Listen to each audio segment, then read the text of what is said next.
Baiklah teman-teman, sesuatu yang besar sedang mulai terjadi di Australia. Berkat orang-orang seperti Anda dan saya, dan tentu saja Pauline Hanson dari One Nation. Orang-orang telah memperhatikan apa yang terjadi di Britania Raya selama 10-20 tahun terakhir. Dan sekarang kita mulai melihat hal itu terjadi di Australia, yang mana Anda tidak perlu menjadi jenius untuk mengetahui mengapa itu terjadi. Inilah yang terjadi pada Australia. Hal itu tidak pernah terjadi 20 tahun yang lalu.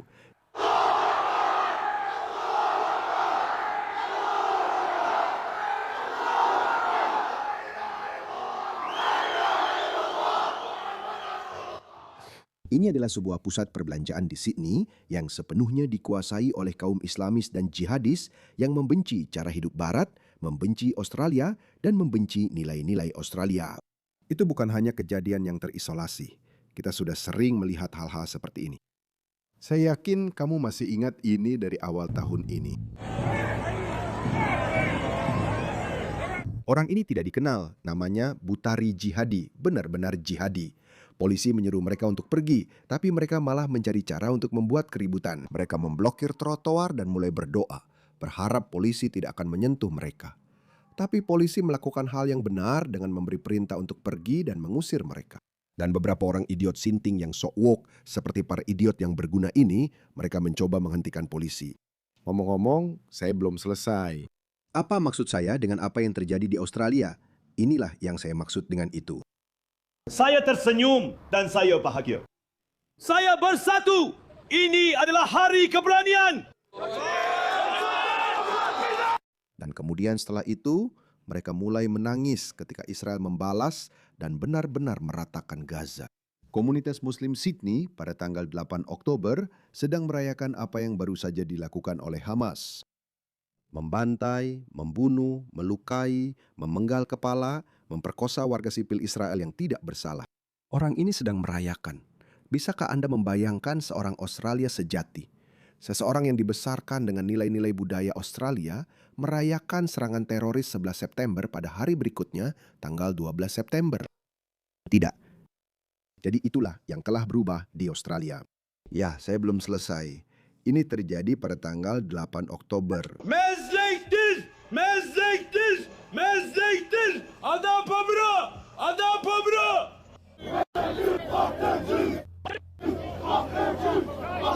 Itu juga orang Yahudi ngomong-ngomong. Bukan orang Israel, Yahudi. Lihat berapa banyak dari mereka di sana. Berapa banyak. Jadi mereka bahkan tidak bisa bilang, oh kamu tahu itu hanya beberapa ekstremis. Saya tidak tahu apakah kamu ingat, 10-15 tahun yang lalu, Muslim moderat biasa mengatakan, oh itu hanya segelintir ekstremis, Piers Morgan dan lain-lain. Mereka masih mengatakan hal yang sama sejak tahun 2010-an, tapi Muslim bahkan tidak melakukan itu. Bahkan Muslim moderat yang hanya sekedar penampilan pun, mereka sudah tidak menyembunyikan itu lagi. Secara harfiah ada puluhan contoh, dan apa yang baru saja kamu lihat di sini ada berapa banyak. Apakah itu hanya segelintir? Apakah itu hanya segelintir Muslim? Itu banyak Muslim. Banyak. Oke. Dan sayangnya, itu bukan hanya Muslim saja. Izinkan saya tunjukkan apa yang terjadi awal bulan ini pada tanggal 2 April di Melbourne dari sekian banyak kota. Ini tentang, saya tidak tahu di mana tepatnya. Terjadi kerusuhan oleh pemuda Afrika, kerusuhan penjarahan dan fenomena baru yang telah kita amati di negara-negara demokrasi liberal barat. Dulu hanya terjadi di lingkungan kulit hitam di Amerika, tapi tidak pernah terjadi di Eropa atau apalagi di Australia. Ini adalah yang pertama menurut saya. Mungkin insiden besar kedua atau ketiga. Sebelum COVID, saya rasa saya belum pernah melihat hal itu terjadi sama sekali. Jadi ada sesuatu yang benar-benar telah berubah di Australia. Oke? Jadi hal itu memunculkan partai One Nation milik Pauline Hanson dan retorikanya. Saya sangat mendukung itu. Tapi untuk penonton saya di Amerika dan Inggris yang tidak mengerti bagaimana sistem di Australia berjalan, jadi sama seperti negara Anda, kami juga punya sistem dua partai. Oke, nah partai kedua adalah koalisi, namanya koalisi. Jadi partai buruh adalah partai politik tengah kiri. Saya rasa mereka semakin condong ke kiri karena jendela Overton telah bergeser. Semuanya jadi kacau. Saya bahkan tidak tahu, mungkin saya dianggap sayap kanan. Label-label itu sudah tidak penting lagi sekarang. Jadi, partai liberal di sini adalah Tory atau Partai Republik versi kita, tapi sendirian. Mereka tidak pernah cukup besar, jadi mereka selalu membutuhkan aliansi dengan partai nasional. Itu juga partai tengah kanan, jadi aliansi mereka disebut koalisi. Dan mereka sangat sukses secara elektoral, tapi belakangan ini tidak, karena apa yang baru saja saya tunjukkan kepada Anda. Jadi koalisi yang seharusnya berada di tengah kanan, mereka juga sedikit bergeser ke kiri. Mereka sama sekali tidak bersikap konservatif. Mungkin itu memang konsekuensi yang tak terhindarkan dari demokrasi liberal barat, karena semuanya harus terus berevolusi dan perkembangan itu selama ini memang ke arah kiri sampai baru-baru ini. Karena sekarang, maaf atas kata-kata saya, semuanya sudah benar-benar kacau. Sekarang, apa yang baru saja saya tunjukkan kepada Anda sedang terjadi secara besar-besaran hampir di seluruh dunia. Jadi baik partai-partai konservatif tradisional ini menjadi partai konservatif sejati atau punah seperti yang sedang kita saksikan di Inggris, Partai Tory sedang makin memperkeras sikapnya. Tapi maaf, mereka sudah kehilangan dukungan kepada Partai Reformasi dan Pemulihan. Dan hal yang sama juga terjadi di sini di Australia yang omong-omong sudah saya prediksi beberapa tahun lalu. Saya sudah sering mengatakan itu. Dan saya membuat prediksi lain bahwa Partai Buruh akan punah dan akan digantikan oleh partai kiri baru. Sama seperti kita punya kelompok kanan baru di Australia, kita juga akan punya kelompok kiri baru di Australia. Dan saya khawatir itu akan menjadi partai hijau seperti yang terjadi di Inggris. Saya tidak perlu memulai dari nol. Saya hanya perlu melihat ke Inggris, leluhur budaya kita. Jadi sekarang setelah Anda mengerti siapa koalisi itu, mereka juga seperti rekan-rekan mereka di Inggris, Partai Tory, makin memperkeras sikapnya. Angus Taylor adalah pemimpin partai oposisi, tapi mungkin tidak akan lama. Kita akan mengadakan pemilihan umum berikutnya pada tahun 2028. Dan saya memprediksi, baik partai buruh maupun koalisi, mereka akan kehilangan status mereka. Akan ada kelompok kiri yang baru. Untuk saat ini, partai buruh tampaknya aman sebagai partai sayap kiri utama di Australia. Tapi banyak hal bisa terjadi dalam 2 tahun ke depan, karena orang-orang yang baru saja saya tunjukkan kepada kalian, mereka tidak akan kemana-mana teman-teman. Kita akan melihat lebih banyak lagi video-video seperti itu. Kita akan melihat lebih banyak penjarahan, kerusuhan, getoisasi, dan teriakan Allahu Akbar, serta umat muslim melakukan hal-hal yang identik dengan mereka. Kita akan melihat jauh lebih banyak hal seperti itu dalam 2 tahun ke depan. Dan masyarakat Australia pada umumnya akan merasa muak dan lelah dengan semua itu.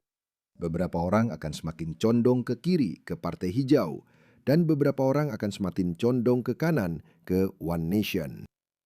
Jadi kita akan memiliki versi yang lebih ekstrim dari kanan dan kiri. Dan itulah masyarakat tempat kita tinggal. Bukan karena orang-orang rasis, bukan karena orang-orang menjadi lebih radikal. Itu hanya karena kenyataan di lapangan telah berubah. Jadi Angus Taylor, pemimpin baru partai oposisi, membuat beberapa pernyataan yang sangat menarik. Silakan dengarkan. Imigrasi adalah perhatian utama bagi warga Australia. Tidak ada keraguan tentang itu. Kita memiliki sejarah yang membanggakan dalam menyambut orang-orang dari seluruh dunia. Orang-orang yang telah menerima nilai-nilai kita, yang telah bekerja keras. Siapa yang kita maksud dengan itu? Itu selalu menjadi kalimat andalan dan kebijakan andalan. Tapi dalam perjalanannya, hal itu hilang. Untuk berpikir bahwa orang Pakistan, Bangladesh, Suriah, atau Afghanistan akan berimigrasi ke Australia, dan anggapan bahwa dia akan berintegrasi ke dalam masyarakat arus utama Australia, seperti orang Inggris yang berimigrasi ke Australia, adalah anggapan yang sangat bodoh. Siapapun yang berpikir seperti itu, maaf, dulu mungkin bisa dimaklumi, tapi sekarang kamu tidak punya alasan lagi. Ketika kamu membawa orang-orang dari Afrika atau dari Asia atau dari Asia Tenggara, dari manapun kamu membawa mereka, mereka tidak akan berintegrasi. Oke, mereka akan membawa cara hidup mereka sendiri. Dan cara hidup itu, terutama jika itu adalah cara hidup Muslim, akan berbenturan dengan cara hidup Australia. Setiap budaya lain diizinkan untuk mempertahankan cara hidupnya. Tapi entah kenapa, hanya orang Eropa kulit putih atau Anglo yang tidak diizinkan untuk mempertahankan budaya mereka sendiri. Orang-orang ini yang merasa diri paling benar, suka pamer kebajikan, dan mendukung multikulturalisme. Saya ingin orang-orang ini pergi ke hutan hujan Amazon, ke savana Afrika, pergi ke suku Masai dan berkata kepada mereka, "Hei, kalian terlalu menganut budaya tunggal. Ayo, bawa masuk budaya lain, Jadilah sedikit lebih multikultural. Kamu dan aku sama-sama tahu apa yang akan terjadi pada mereka. Mereka akan dimakan oleh kanibal. Memang seharusnya begitu. Tapi entah kenapa, Barat harus mengadopsi dan merangkul budaya dunia ketiga yang bermusuhan. Budaya yang sama sekali tidak memiliki kesamaan dengan nilai-nilai Barat. Atau dengan budaya Australia atau budaya Barat lain tempat Anda tinggal. Baik itu Inggris, Perancis, Jerman, Amerika, atau Kanada. Jadi itulah posisi utama. Oke? Namun kami telah mengamati bahwa ternyata tidak sesederhana itu. Jadi kita harus punya solusi baru. Kita harus menyesuaikan diri untuk mempertahankan cara hidup kita. Apa itu? Dengarkan ini. Yang telah bercita-cita untuk meraih impian Australia dan dalam banyak kasus berhasil mewujudkannya dengan cara yang luar biasa. Impian Australia. Maaf, saya harus menghentikan Anda. Saya akan memutar ulang seluruh video tanpa gangguan. Durasinya hanya 52 detik. Impian Australia adalah memiliki mobil dan memiliki rumah. Oke, itu adalah impian Australia yang cukup sederhana, yang sekarang di luar jangkauan sebagian besar anak muda. Ini adalah versi yang lebih kecil dari impian Amerika. Tapi ketika Anda membawa orang-orang dari budaya lain, mereka memandang impian Australia sebagai sesuatu yang berbeda. Australia adalah negara kesejahteraan. Kami memiliki sistem kesejahteraan yang sangat kuat. Kami punya departemen bernama Centrelink yang mengurus orang-orang yang membutuhkan, penyandang disabilitas, pengangguran, tunawisma, dan sebagainya. Kami memberikan mereka uang. Jumlah minimum bagi orang Australia biasa untuk mempertahankan gaya hidupnya. Jadi jika Anda orang Australia biasa, Anda tidak akan suka. 14, saya tidak tahu. Berapapun angkanya, 14.00. $1.000 setiap 2 minggu atau seminggu, berapapun itu. Itu tidak akan cukup bagi orang Australia biasa untuk hidup sesuai dengan gaya hidup khas Australia. Tapi ketika Anda membawa seseorang dari Afghanistan yang punya 4 anak, 5 anak, dan mereka akan menambah 2 anak lagi, mereka sangat menyukainya. Mereka langsung bilang, oh wow, mimpi Australia ini luar biasa. Mereka sangat menyukainya. Jadi versi mimpi Australia mereka berbeda dengan mimpi Australia yang kita kenal. Oke, biar saya mulai lagi. Tanpa gangguan. Imigrasi adalah perhatian utama bagi orang Australia. Tidak diragukan lagi. Kita memiliki sejarah yang membanggakan dalam menyambut orang-orang dari seluruh dunia. Orang-orang yang telah menerima nilai-nilai kita, yang telah bekerja keras, yang telah bercita-cita untuk meraih mimpi Australia, dan dalam banyak kasus berhasil mewujudkannya dengan luar biasa. Dan kita telah mendengar kisah-kisah tentang hal itu tadi. Tapi segalanya telah berubah di bawah Partai Buruh. Seperti yang sudah saya katakan berulang kali, angkanya terlalu tinggi dan standarnya terlalu rendah. Standarnya terlalu rendah. Saya sudah menunjukkan standarnya kepada Anda. Dan keduanya harus berubah. Di bawah kepemimpinan saya, Partai Liberal bersikap tegas. Kami bertekad dalam hal imigrasi. Bertekad untuk mengembalikan tingkat imigrasi ke level yang berkelanjutan dan bertekad menempatkan nilai-nilai Australia di pusat kebijakan imigrasi. Nilai-nilai Australia menjadi inti dari segalanya. Oke, saya tidak mendukung Angus Taylor karena saya juga sudah kecewa dengan partai-partai politik arus utama ini. Saya pikir mereka sedang berusaha mendapatkan dukungan atau mencoba menghentikan bocornya basis pemilih mereka ke One Nation.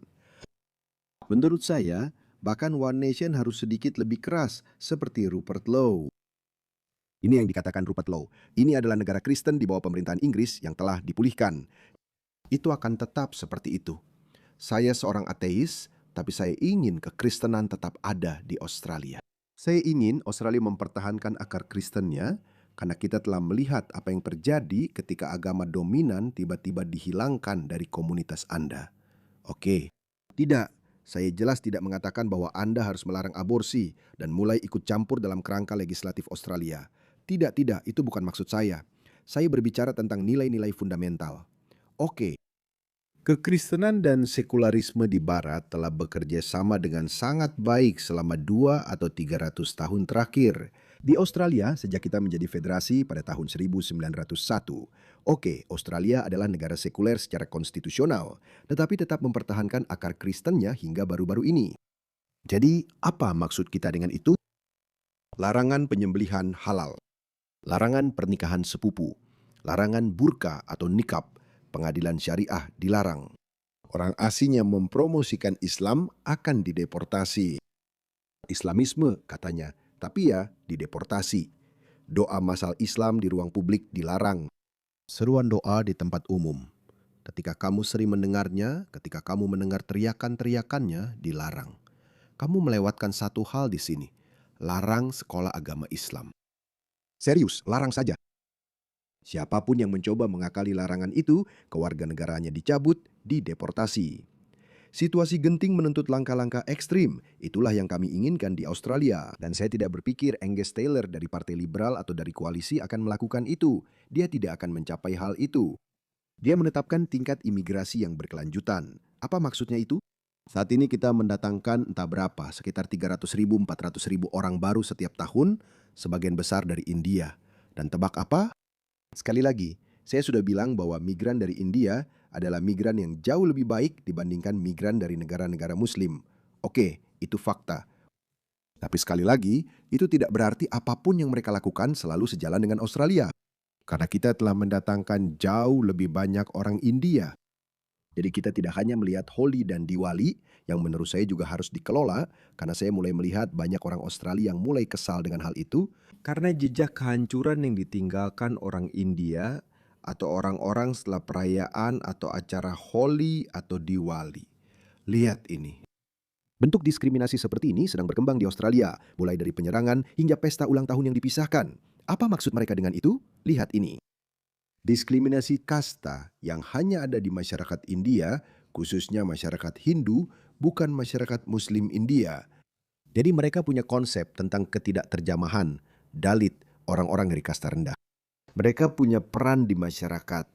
Dan orang-orang kasta atas seperti Brahmana, mereka menganggap sebagian orang, yang menurut saya sekitar 40% dari komunitas Hindu di seluruh dunia, mereka disebut Dalit, orang-orang yang tak tersentuh. Saya tahu pemerintah India sedang berusaha sebaik mungkin mencoba mengatasi masalah itu. Itulah sebabnya Perdana Menteri Modi sebenarnya memilih, Anda tahu, Presiden India. Beliau berasal dari komunitas Dalit. Beliau seharusnya secara tradisional berasal dari kategori yang tidak tersentuh itu, tapi sebenarnya tidak. Jadi pemerintah India sedang berusaha mengatasi hal itu. Tapi Anda tahu, memang tidak semudah itu. Pemerintah Muslim bisa saja mengatakan bahwa mereka sedang berusaha mengatasi radikalisme atau Islamisme, tapi kenyataannya tidak semudah itu. Nilai-nilai ini sudah tertanam dalam jiwa nasional mereka selama ribuan tahun. Nilai-nilai itu tidak akan hilang begitu saja hanya dengan melarang sesuatu. Jadi ketika kita mendatangkan banyak orang India, kita juga membawa diskriminasi kasta, seperti yang disebutkan oleh SBS. Itu adalah media berita yang sangat terhormat di Australia. Jadi lihatlah, Jacinta Allen yang merupakan Perdana Menteri negara bagian Victoria, tempat saya tinggal di Melbourne, dia telah menghancurkan negara bagian kami. Melbourne dulu selalu memenangkan gelar kota paling layak huni di dunia selama 10 atau 11 tahun berturut-turut. Itulah masa-masa indah di tahun 2010-an. Lalu COVID terjadi. Pokoknya, jadi Jacinta Allen, lihat apa yang dia katakan. Pendapat saya tentang kebijakan migrasi ekstrim berbasis ras dari Partai Liberal. Apa maksudmu dengan berbasis ras? Dia bilang nilai-nilai Australia diutamakan. Apa salahnya dengan itu? Lihat, mereka punya narasi yang sama yang mereka ulangi di sini. Kebijakan ala Trump ini akan menargetkan keluarga Tionghoa, Muslim, dan bahkan Kristen dari tempat-tempat seperti Lebanon dan Irak. Serius? Dari yang saya lihat, setelah 7 Oktober, komunitas Kristen Lebanon secara terbuka mengecam komunitas Muslim Lebanon. Ingat wanita Kristen Lebanon yang saya putar tadi, di mana dia mengkritik komunitas Muslim dari Lebanon sendiri? Karena orang-orang yang baru saja saya putarkan untuk Anda tadi, sebagian besar berasal dari Lebanon. Saya orang Lebanon dan saya lahir di Australia. Orang tua saya datang dari Lebanon ketika mereka masih sangat muda. Dan saya telah tinggal di negara ini dan negara ini telah begitu baik kepada keluarga kami. Dan kami telah hidup di dunia ini dan kami telah menghormati hukum di negeri ini. Dan saya hanya ingin meminta maaf atas nama ras saya, atas rasa malu yang ditimbulkan. Untuk orang-orang yang datang dari Lebanon, yang tidak lahir di sini, yang bukan warga negara Australia, datang ke sini untuk menimbulkan bahaya, kebencian dan kehancuran. Jadi ada komunitas Muslim Lebanon dan ada komunitas Kristen Lebanon. Komunitas Kristen Lebanon telah berintegrasi dengan sangat baik ke dalam masyarakat Australia. Tapi komunitas Muslim Lebanon, mereka meneriakan, bunuh orang-orang Yahudi dengan gas. Di mana orang-orang Yahudi? Persetan dengan Yahudi. Pemboman dengan bom Molotov. Sinagoga dan tempat usaha milik Yahudi. Jadi tidak. Jacinta Allen, kamu menjijikkan.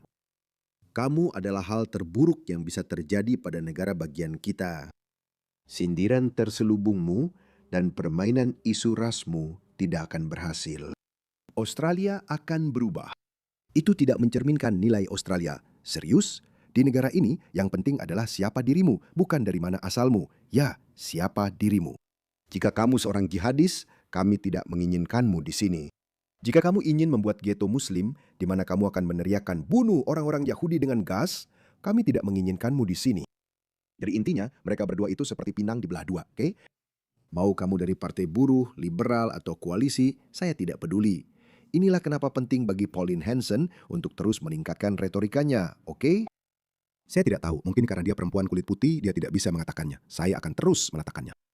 Larang sekolah Islam, larang burka atau nikab, larang penyembelihan halal, larang pernikahan sepupu, larang dakwah Islamis.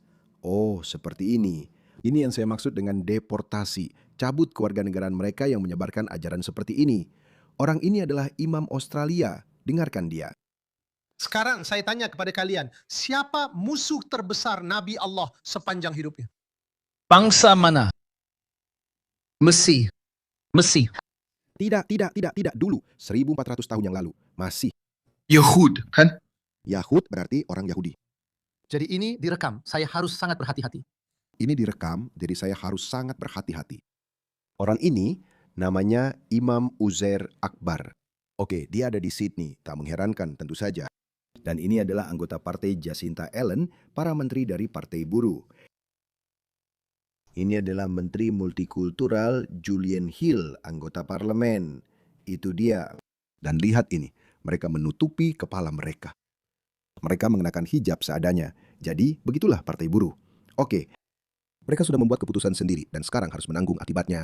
Koalisi sekarang sedang mencoba, Anda tahu, meredam dampaknya. Dan mereka mencoba angkat bicara dan mengatakan, ya imigrasi, kita perlu melakukan sesuatu. Maaf, Anda tidak hanya perlu memperlambat imigrasi ke tingkat yang berkelanjutan, kita perlu membereskan semuanya. Kalau tidak, kita akan berakhir seperti Inggris. Lihatlah video terbaru dari Inggris yang baru dirilis ini. Ini adalah London Barat Laut.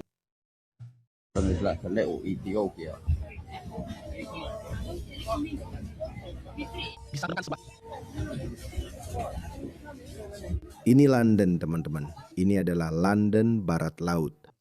Apakah kalian ingin Melbourne terlihat seperti ini? Apakah kalian ingin Albert Park, St Kilda, Brighton? Sepertinya itu akan terjadi. Pusat kota Sydney akan seperti itu. Saya tidak tahu nama-nama pinggiran kota Sydney, Paramount atau apalah. Pantai Manly. Ini akan menjadi. Ya Tuhan, seharusnya aku tidak tertawa soal ini. Kita seharusnya menangis. Ya ampun. Teman-teman, ini akan terjadi. Oke. Ini akan terjadi.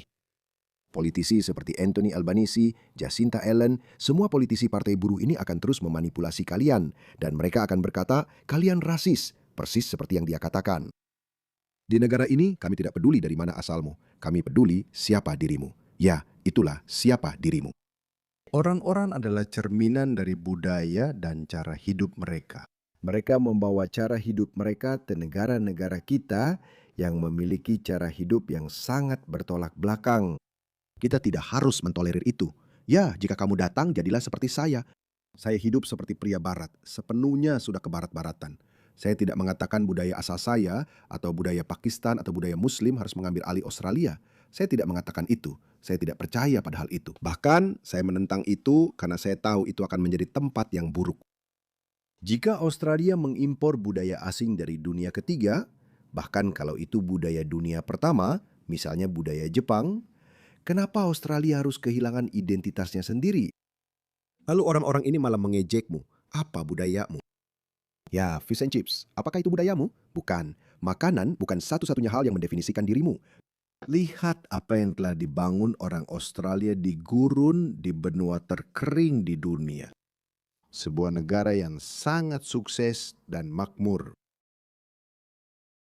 Budaya kejujuran, aturan hukum, kebebasan, dan kebebasan berbicara. Ngomong-ngomong, semua nilai ini sebenarnya sedang diserang langsung oleh para politisi kiri yang mencoba mengakomodasi orang-orang yang baru saja saya tunjukkan, yang berusaha memikis nilai-nilai Australia. Jadi saya menyambut baik pernyataan dari Angus Taylor, tapi maaf, sudah terlambat. Kamu harus mengatakan hal-hal yang jauh lebih keras, memang harus. Dan jika kita ingin memastikan bahwa generasi berikutnya dari para imigran kita tidak terus mempertahankan rasa dendam dan cara hidup dari budaya asal orang tua mereka, maka kamu harus meniadakan sekolah berbasis agama. Orang India tidak punya sekolah berbasis agama India, oke? Jadi kamu tidak bisa punya sekolah berbasis agama Islam. Sekolah berbasis agama Islam di Epping, di Australia, di Melbourne, saya tidak tahu banyak yang lain. Mereka lebih buruk daripada sekolah agama Taliban. Mereka memisahkan anak perempuan yang memakai pakaian seperti ninja. Anak laki-lakinya terlihat seperti berasal dari Timur Tengah, abad pertengahan. Kita tidak mau seperti itu. Kita harus melarang hal itu.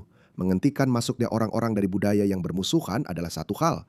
Tapi jika kamu ingin memastikan bahwa generasi kita berikutnya tidak menjadi seperti Muslim Inggris sekarang, tutup sekolah-sekolah agama.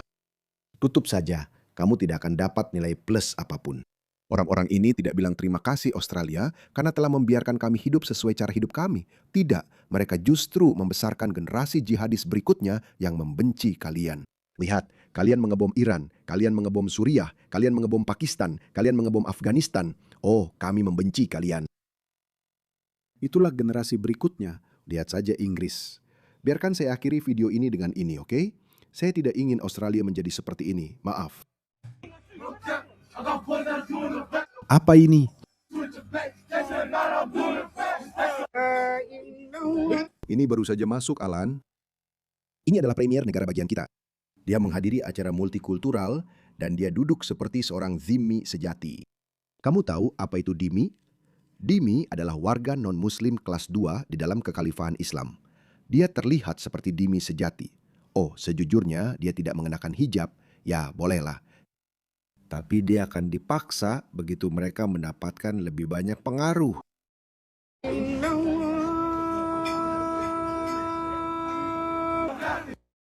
Apa itu? Apa ini? Apa ini? Aku tidak suka ini. Aku tidak mau ini. Aku tidak suka ini. Aku tidak mau ini. Apa benar salah kalau aku bilang seperti ini? Aku tidak mau itu, maaf. Kita perlu merehabilitasi mereka yang tidak bisa kita deportasi. Dan kalau kita tidak bisa merehabilitasi mereka, maaf, pergilah dan hiduplah di antara orang-orangmu yang berperilaku seperti itu. Kami tidak mau itu. Maaf, itu bukan hal yang salah untuk dikatakan. Saat-saat genting membutuhkan tindakan yang drastis. Jadi Angus Taylor sedang berusaha membawa koalisi kembali ke tengah kanan. Tapi itu belum cukup baik.